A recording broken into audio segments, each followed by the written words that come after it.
Olá, pessoal! Sejam bem-vindos ao nosso quarto episódio do podcast. E hoje nós vamos discutir sobre uma pergunta que muitos pais e responsáveis fazem.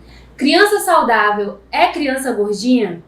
Primeiramente, gostaríamos de agradecer a ilustre presença da doutora Larissa Figueiredo, que é médica, endocrinologista e metabolista e também é professora da Universidade do Estado do Amazonas. Doutora, muito obrigada pela sua presença. A gente vai falar de um assunto tão importante e relevante. Isso, o prazer é todo meu. Espero que a gente consiga atingir o máximo de pessoas, né, de paizinhos, de mães e vovozinhas também, que as vozinhas são muito importantes para essas nossas crianças nesse tema, e aí a gente consiga ajudar. Doutora, e para dar início ao nosso bate-papo, nós gostaríamos de saber de onde vem essa ideia de que criança saudável é criança fofinha, porque a gente observa muito isso nos ambulatórios, nos consultórios, de muitos pais chegando com esse questionamento: eu tô achando minha filha tão magrinha, eu acho que se ela fosse mais gordinha, doutora, ela seria mais saudável. De onde vem essa ideia? A gente tem realmente conceitos que a gente fala que são populares, né? A sabedoria popular, né? Conceitos que vêm de bisavó para avó. E uma dessas questões é essa, né? Da criança mais fortinha.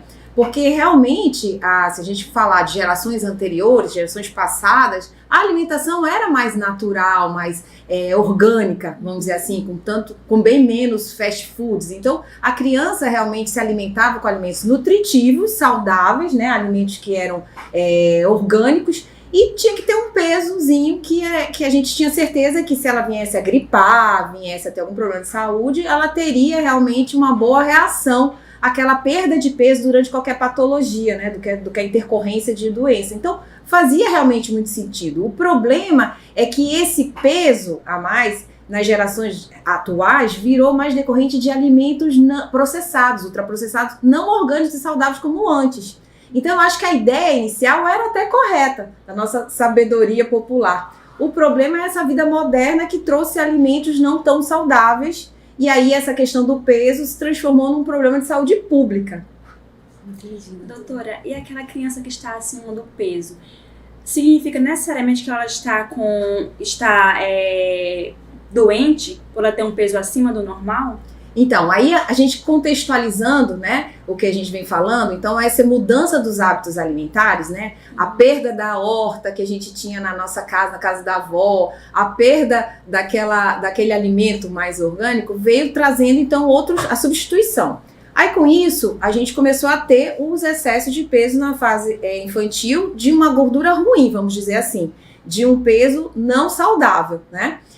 Todo pediatra, todo clínico, todo endócrino, a gente usa as curvas de crescimento. Essas curvas, a gente chama de curvas pondero-estaturais, então peso e estatura. E a gente vai acompanhando desde o nascimento, né? Todas as crianças assim que saem, né, da maternidade ganham aquele cartãozinho de vacina e lá tem aquelas curvas. E a gente vai acompanhando, né, nos meses, nos anos que vão vindo, para estabelecer a saúde dessa criança, se ela está se desenvolvendo bem, na altura e no peso, certo?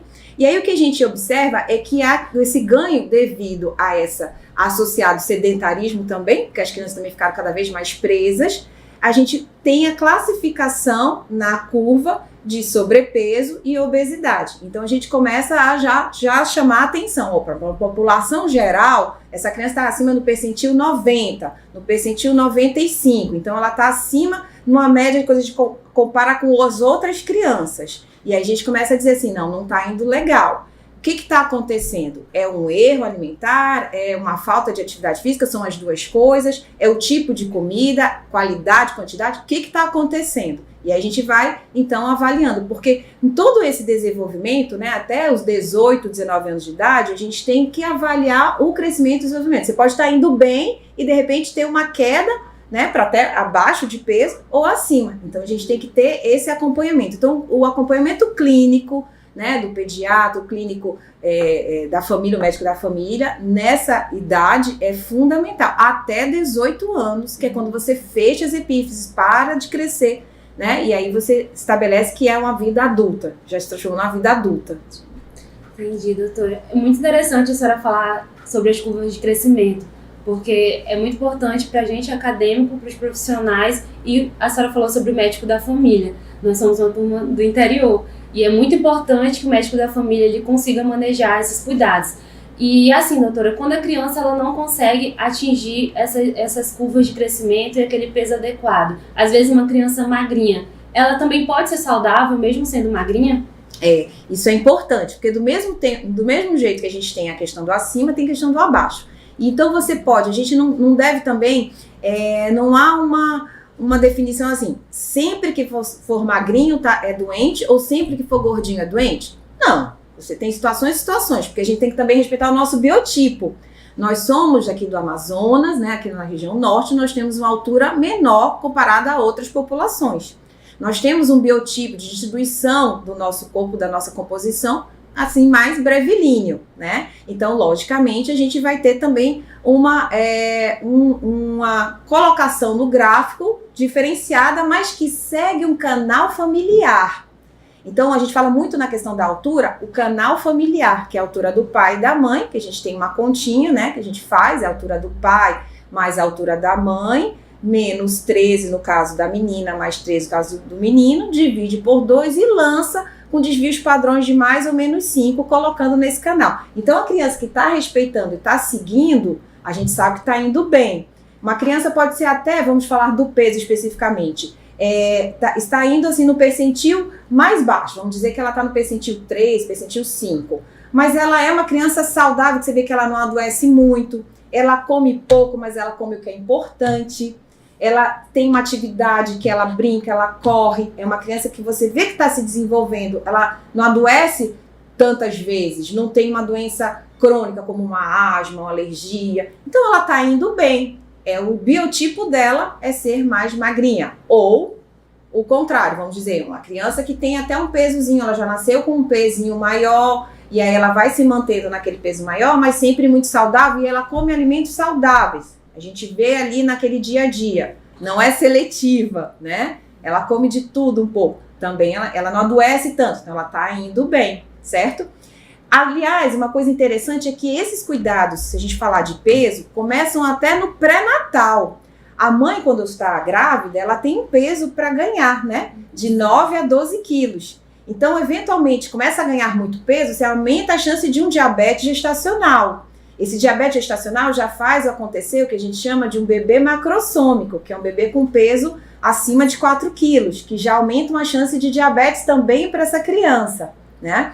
Então, o peso, ele é um parâmetro fundamental em todos os momentos. E aí a criança nasceu já acima do peso, já com macrossômico, então a gente já sabe que a mãe fez diabetes gestacional, a gente tem que tomar mais cuidado ainda, né? Então, a criança que tem que se alimentar de forma equilibrada com seus carboidratos, proteínas, gorduras, fibras, né?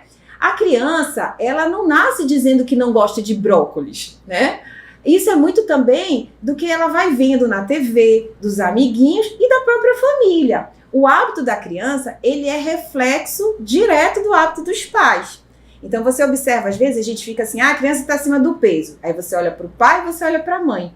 E aí, como é que estão esses pais?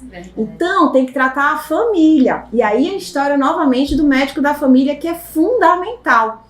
Isso é problema de saúde pública mesmo, porque daí, se for bem executada, vai evitar o diabetes lá na frente, o AVC, o infarto. E, de repente, aquela criança vai ser até a salvação daquela família. Porque a família, porque pelo filho a gente faz sacrifícios, né? Todos os pais fazem. Até então, nem se cuidava o pai e a mãe. Mas aí, eventualmente, termina pelo filho começando a prestar mais atenção na alimentação da família como um todo. Eu brinco também a questão das avós, que a avó sempre quer mimar, cuidar, e é isso mesmo, a avó é assim, e tá ok. Verdade. Mas aí tem que tomar cuidado com essa conduta, porque infelizmente as crianças de hoje têm menos atividade física e os alimentos não são como da geração das nossas avós, que eram mais saudáveis. Hoje os alimentos da prateleira, você vê, eles ficam lá, duram 1 ano, 2 anos, 3 anos, não tá na geladeira nem nada. Como que dura tanto? Aquilo é cheio de produtos artificiais para manter, né? Eu lembro que assim, o leite, eu ainda peguei isso. O leite a minha mãe comprava num saco plástico, me lembro disso direitinho, te juro, eu não sou tão velha não, mas tá. É porque teve uma época que eu também morei no interior, né? Essa época era no interior até do Paraná. E aí era um saco plástico que a mamãe comprava aquele leite, estava na geladeira do supermercado e fervia, né, para poder a gente tomar. Hoje você compra os leites numa caixinha que ele não estraga por nada no mundo. Verdade. Nunca. Eu até às vezes questiono, muitas pessoas falam assim, eu tenho intolerância à lactose, tenho intolerância. Pode até ter, mas o que eu vejo muito, eu acho que a gente tem intolerância a algumas coisas que estão naquele leite que não é mais tão saudável como antes. Então, quando uma avó quer realmente oferecer mais alimentos para aquela criança, tem que lembrar que os alimentos de hoje não são iguais daquela época dela. Então, eles são mais carregados de substâncias que, além de facilitar a obesidade, criam outras doenças também. Então, assim, eu acredito que a gente tenha que voltar mesmo para aquela época da gente ter a nossa plantaçãozinha, assim, pelo menos aquelas hortaliças que a gente usasse mais, né? Principalmente quem tiver essa possibilidade, morando numa casa com um jardim maior, com um quintal maior, né? No interior, aqui mesmo em Manaus, né? Doutora, você trouxe um assunto importante, né? Que é a alimentação. O que é importante na alimentação de uma criança? É a qualidade ou a quantidade, doutora? Exato. Aí, a gente voltando, então, para as fases, né? A gente sabe que até 6 meses, pelo menos, a amamentação é exclusiva. E isso tem que ser sempre muito incentivado. A amamentação exclusiva, ela traz benefícios em toda a saúde. A gente tem estudos mostrando, inclusive, que crianças que não tiveram a opção de amamentação materna, desenvolveram outras doenças ao longo da vida, por exemplo, diabetes, né? Então, até 6 meses não se discute, a amamentação exclusiva. A mãe teve algum problema, que isso também às vezes acontece no parto, não conseguiu amamentar, tal, tudo bem, se suplementa. Existem hoje, né, os leites, as fórmulas que a gente fala, que são assim o mais próximos possível do leite materno, né? Não dá para ser 100%, mas são o mais próximo. Então, também ninguém precisa ficar traumatizado se acontecer assim, né? Porque as mães, a gente sempre tem aquela coisa, tudo é culpa da mãe, né? Eu, como uma boa mãe, eu quero dizer que não é culpa também tudo da gente, né? Então, assim, é importante que a gente tente ao máximo, tem que ter tranquilidade para oferecer essa amamentação, tem que ter um ambiente com paz, sem realmente, assim, aqueles problemas, bombardeios de ai, faz isso, faz aquilo. A mãe começa a ficar nervosa, né? Então, tem que ter tranquilidade. Aí, uma vez conseguindo essa amamentação, esse é o ideal até os 6 meses. Ninguém discute. A partir daí, começam as introduções de alguns outros alimentos. E aí, nesse caso, pode se manter a amamentação, mas começa a se introduzir uma fruta, né? A gente faz aquela raspando a maçãzinha, né? Que é um clássico, a pera, né? Aquela bananinha. A gente começa a introduzir devagarinho, nas pequenas porções. Daqui a pouco vem também a proteína, né? Eu me lembro que a gente fazia muito também mandioquinha para as minhas meninas, né? Então a gente tem todo esse processo que vai. Eu me lembro também que a gente dava, era muito comum a gente dar também o bifinho para a criança ficar chupando a carne, né? Porque o dentinho começa a vir, já é o processo de 1 ano, aí começa a ficar chupando a carninha para ela também ter essa proteína. Sempre com muito cuidado, a criança tem muita tendência de engasgo, é super importante a gente pensar na questão do engasgo, que nessa faixa também tem esse risco, né? Então, a criança tem que estar sentada, com o adulto fiscalizando, não pode deixar ali a comidinha e olhar ali, atender o telefone, de jeito nenhum, porque a criança engasa e a gente tem óbitos de crianças nessa fase por causa de engasgos, né? Então é importante depois a gente falar sobre as manobras, né? De tirar esse engasgo na hora, mas enfim. Então, sempre monitorizada, nada de comer deitada, tá? Sim. Nada de comer deitada. É importante também a questão do arroto, né? Na fase mais de bebezinho, a questão de tentar sempre que a criança arrote antes da gente deitá-la. Mas enfim, aí com 6 meses a gente começa as introduções dos outros alimentos e aí a gente vai oferecendo, como eu falei, nenhuma criança nasce dizendo que não gosta do brócolis. É só uma questão de que os pais não gostam e já vão passando isso. Se todo mundo come junto, já vamos colocar uma criança de 3, 4 anos que está comendo com os pais ali na mesa, todo mundo junto. E aí ele vai ver, a criança ela é muito esponjinha, vai absorvendo toda a informação. Então ela visualiza os pais comendo, naturalmente, sem ninguém fazer careta, né? Ela vai comer. Agora, se o pai já, eu não gosto de tomate. A mãe, eu não gosto de não sei o quê. Não sei o quê. Isso é um problema, porque a criança ela vai imitar. Ela começa a imitar, né? No começo são os pais, depois são os amigos. Por que eles chegam assim, eu não vou comer isso? Por quê? Os amiguinhos falaram. Então, se você encarar isso da melhor forma, assim, de uma maneira natural, você tem aquela verdurinha, você tem o arroz, o feijão, é a melhor forma que você vai evitar uma seletividade. Lógico, mesmo assim ainda pode acontecer. E aí você vai negociando com a sua criança, mas de uma maneira educativa, não é assim, aí se você comer isso eu te dou um presente. Isso não é muito interessante. Os psicólogos, né, contraindicam esse tipo de conduta.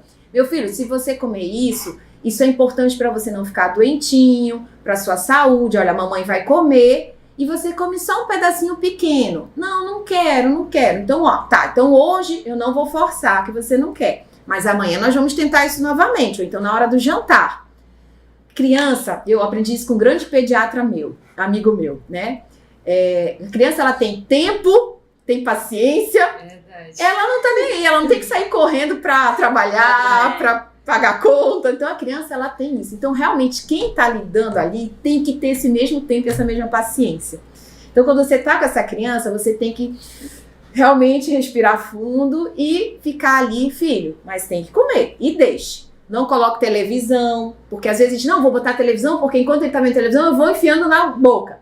Não é interessante, porque você vai conseguir isso hoje, mas você não vai ficar toda hora fazendo isso. Então ele tem que ter consciência da responsabilidade. E criança é muito inteligente. Esse é até o grande problema, eles são inteligentes mais que a gente. Então eles ficam lidando e testando, eles estão ali testando. Não precisa bater, não precisa gritar, tentar manter a tranquilidade e colocar, não, filho, então se você não quer hoje, você não tá querendo agora, tá bom, mas amanhã você vai comer, é um trato com a mamãe.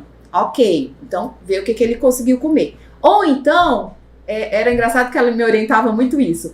Pega esse pratinho, ok, então vou guardar esse seu prato aqui no forninho, quando for a hora do seu lanche, é esse prato que eu vou tirar pra você comer.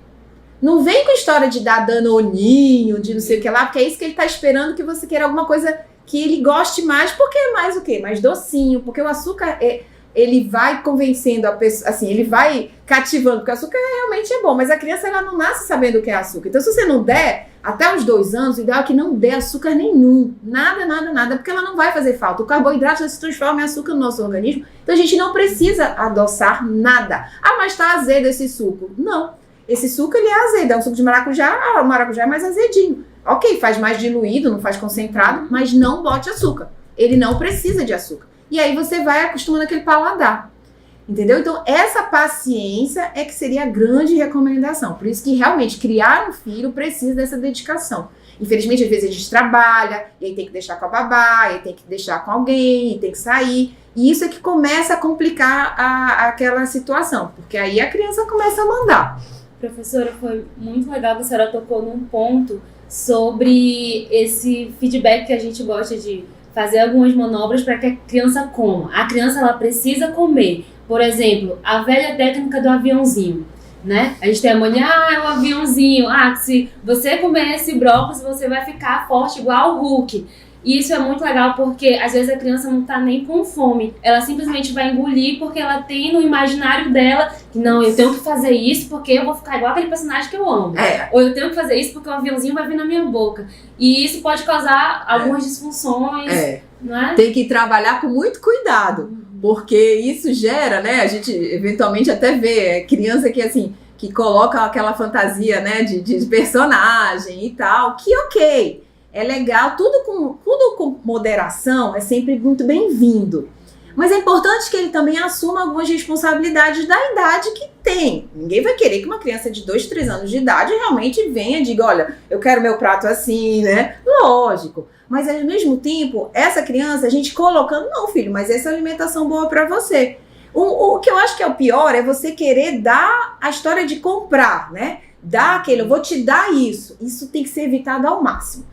A história da gente falar alguma coisa do personagem, a gente vai com calma, assim, sem exageros, pode ajudar. Nem muito ao céu, nem muito ao mar, né? Sempre assim. E tem mais, tem dia que vai dar certo, tem dia que não vai dar certo. Porque a criança, ela tá assim, ela tá se formando, então ela vai tendo. E fora que nós, às vezes a gente também não acorda assim mais indisposto, mais disposto para alguma mudança, né? Então, isso é natural. Você não pode querer que todo dia ela faça tudo igual. A criança não é o robozinho, é o ser humano ali que tá se formando. E a gente tem que se respeitar, né? Tem que ser respeitado e a gente tem que respeitar. O que não pode é assim, deixar que aquilo, não quer, deixa, dá o danoninho, dá o não sei o que lá, dá o docinho, né? Porque ele não comeu, eu vou dar isso, então pelo menos. Não. Pega a sua criança, quando bem cuidada assim, ela não vai passar fome. Você tá lá de olho dando a comida certa, né? É diferente, é diferente. Às vezes a gente fica muito angustiado porque não comeu. Mas aí você tem que... Hoje, por exemplo, já é um consenso que não se dá remédio para abrir apetite de criança. Isso está proscrito. E eu já, há muito tempo atrás, eu ainda vi isso sendo feito. Algumas medicações você usava para a criança aumentar, em remédios fortes que mexiam com o sistema nervoso central, para aumentar o apetite. Isso não é mais feito, a gente não vê mais isso, né? Já é um consenso entre os pediatras, inclusive. Mas é a questão da paciência mesmo que tem que ser trabalhada. Uma coisa que ajuda é o esporte, a questão da atividade física, que a gente estava falando, né? A atividade física, ela aumenta o apetite. E eu acho que aqui no Amazonas, até pela questão dos nossos rios, né? Dos nossos igarapés, natação seria excelente, porque até por questões de segurança, a criança o mais rápido possível tem que aprender a nadar. Tem que aprender a nadar, porque é a maneira também dela se proteger, Deus o livre, numa situação, né? Que a gente tem no interior, nossos rios, que criança tá lá e quando a gente vê como é aquela história, criança cega, né? Quando a gente pisca o olho, já o menino tá lá na água. Então, aprender a nadar. Então, tentar fazer uma atividade física, aí pode ser também futebol, qualquer atividade, aumenta o apetite e é melhor do que qualquer remédio. Doutora, você falou sobre a atividade física, né? Sobre a natação, que é importante. E o que é essencial para uma criança ser ativa e saudável, doutora? Em relação à atividade física? Em relação à atividade física, a gente tem que procurar sempre o que ela gosta. Muitas vezes a gente impõe a nossa vontade de novo para aquela criança. Não é legal. Então você vai oferecer para ele ver onde ele se identifica. Eu vou ter criança que vai gostar da natação, mas vou ter criança que não gosta. Por exemplo, uma criança que de repente tenha muito problema de rinite e de repente pode piorar, já não é interessante, né? Principalmente se for numa piscina com cloro e tal. Então a gente vai individualizar. Gosta de futebol, né? O pai torce para aquele time, aí a criança vai. Tá aí, futebol excelente, né? E a gente já tem até um momento de integração da família, aproximando mais a família, o pai com aquela história de perfeito. Mas aí ela tem que se alimentar. E aí é uma maneira de dizer, meu filho, olha, você não gosta daquele jogador, então tem que comer direitinho, né? E as meninas do futebol também estão dando show, gente, né? Então, eu até me toquei também que assim, muitas vezes a gente pensa futebol menino, balé menina, opa, nada disso. Você tem que ver onde você se identifica. E aí você vai vendo a questão da criança, né? E aí a menina hoje... Futebol da gente, olha aí, então tem que incentivar. Quem sabe a gente não tem aí várias marcas, né? Eu gostava muito de jogar futebol quando era criança. Então, e aí você vai colocando, ela vai chegar com fome, você vai estimular, e é a hora que você coloca para aquela comida que você tem mais dificuldade. Porque, olha, gente, sabe qual é o melhor tempero do mundo? Fome. Com fome, verdade. Você come o arroz, o feijão, o brócolis, o couve, não reclama e ainda quer repetir. Agora, criança que você já deu um biscoitinho. Ai, meu Deus, tá demorando, vou dar um biscoitinho. Aí deu não sei o quezinho, suquinho. Péssimo, né? Aliás, o suco, eu acho que a gente deve dar mais frutas, comer frutas do que beber, né? Porque acaba que é uma confusão esse negócio de açúcar. A gente fala, mas sempre tem alguém que chega lá e coloca o açúcar. Então, vamos comer mais a fruta e beber mais água, porque pelo menos a gente fica mais tranquilo, né? Uma coisa também do peso, você tem assim, mas eu não tô conseguindo um pediatra levando. Eu não estou conseguindo um atendimento rápido. Mas nós pais, nós vemos nossos filhos com os irmãozinhos, com os primos, com os amiguinhos. Então a gente identifica, olha, tá diferente, ele tá um pouquinho mais acima do peso. Ele tá um pouquinho mais baixinho, né? Tá mais abaixo do que os coleguinhas. É um sinal de alerta. Então vamos correr, não tá perdendo o número do sapato, né? Não tá perdendo as roupinhas. Tá com uma idade, tá usando roupinha ainda daquele tamanho. Isso é um sinal de alerta. Os pais têm que ficar sempre de olho. O que geralmente fica, isso é uma coisa que a gente observa bastante, ele já vem com essa demanda.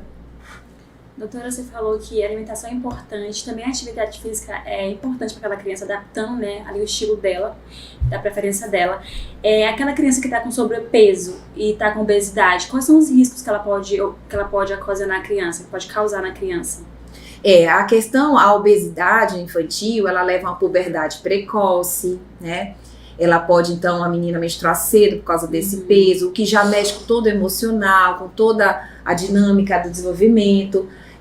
A obesidade, ela pode já levar também aos estigmas que existe, né? Que mesmo que a gente tente evitar, mas a gente sabe que eles terminam sofrendo mais o bullying, né? Porque está acima do peso, isso já vai deixando ele mais introspectivo, mais tristinho, e isso pode levar até uma depressão. Existe depressão na infância, né?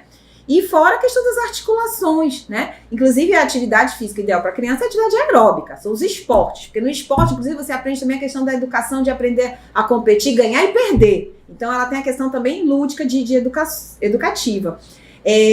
Mas musculação, por exemplo, nem pensar, né? Ela está se desenvolvendo. Mas a gente tem as crianças que são de esporte mesmo, profissionais, né? Terminam fazendo um fortalecimento muscular? Faz um fortalecimento muscular. Não é aquela musculação que a gente faz quando a gente quer ganhar músculo, no sentido de, assim, mais exagerado, porque vai prejudicar. Você vai fortalecer a musculatura daquela criança que é profissional, né? Isso é outra situação. E aí existe todo um educador físico especializado, nutricionista especializado, é outra situação. As nossas crianças do dia a dia são crianças que têm que fazer um esporte, que é o que eu indicaria mais, tá? Academia pode ir para academia? Fazer atividade aeróbica? Pode, mas não é o ideal. Ela vai achar monótona, ela vai se cansar. Quando já está adolescente, jovenzinho, até pode gostar. Mas a criança, ela gosta de coisas mais assim, que estimulem o raciocínio, que mude, né, a atividade, não aquela coisa mais monótona. E aí a gente tem também aqueles que vai mudando de cada função, né, que é o tipo de esporte. Não é um esporte, agora eu me esqueci, mas é que aí tem várias, tem a natação, tem a caminhada, o triatlo, que tipo tem vários assim, tipos de esporte no... Tipo assim, exatamente, mas com coisa de uma maneira mais curta, né? E aí a criança faz ali, tá pulando corda, aqui vem... isso que eu queria falar. E aí, isso é muito legal, né?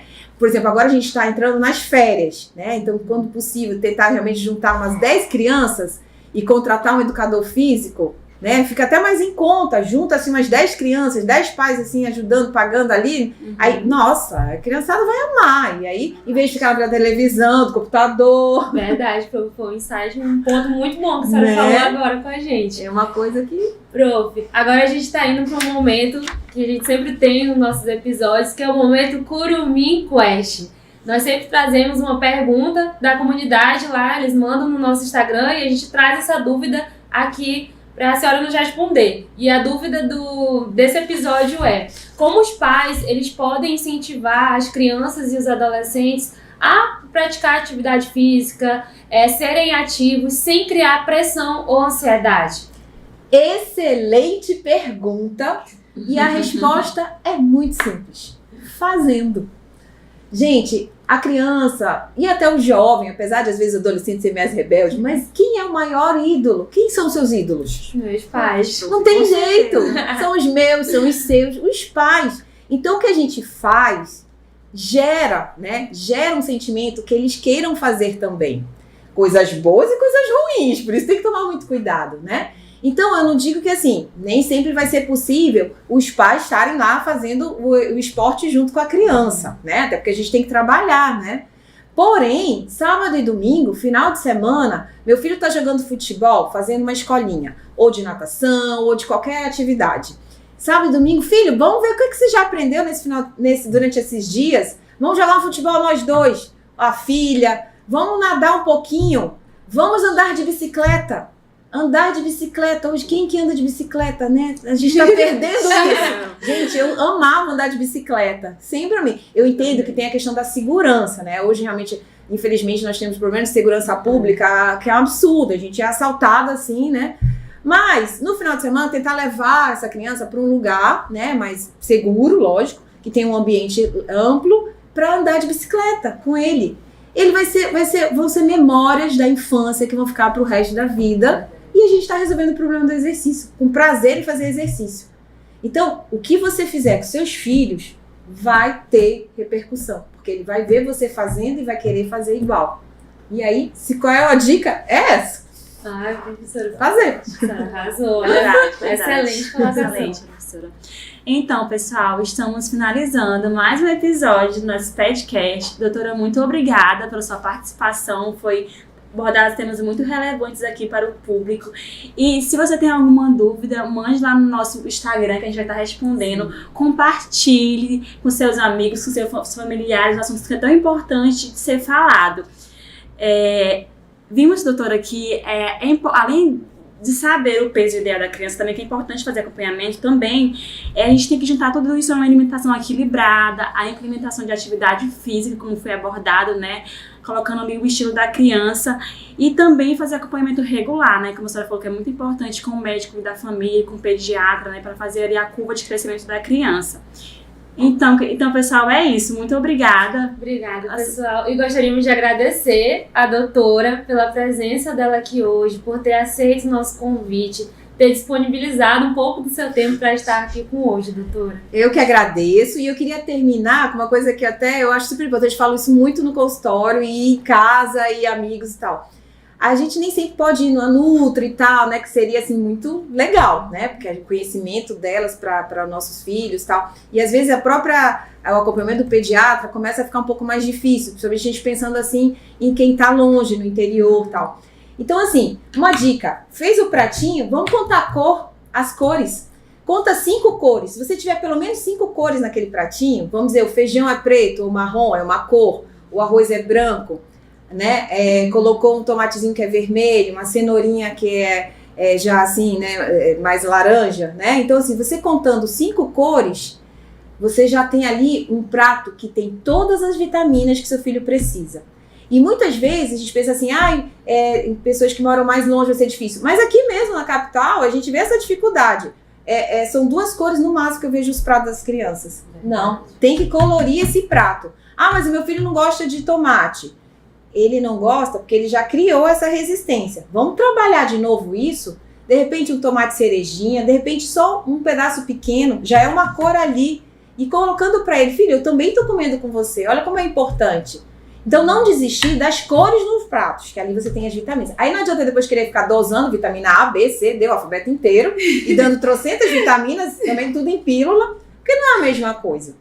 Conte cores. Então essa é a mensagem que eu gostaria de deixar. Em relação à criança do peso, o ideal é acompanhar com a curva de crescimento com o seu médico, né? E aí, a partir dali, na alimentação, contar as cores. Eu tenho 5 cores no meu prato, esse prato está correto. Obrigada, muito obrigada, professora. Muito obrigada a vocês que estão nos assistindo, nos ouvindo. As nossas referências estarão nas legendas dos nossos vídeos e nossos posts. E até uma próxima, pessoal. Tchau, tchauzinho, prof.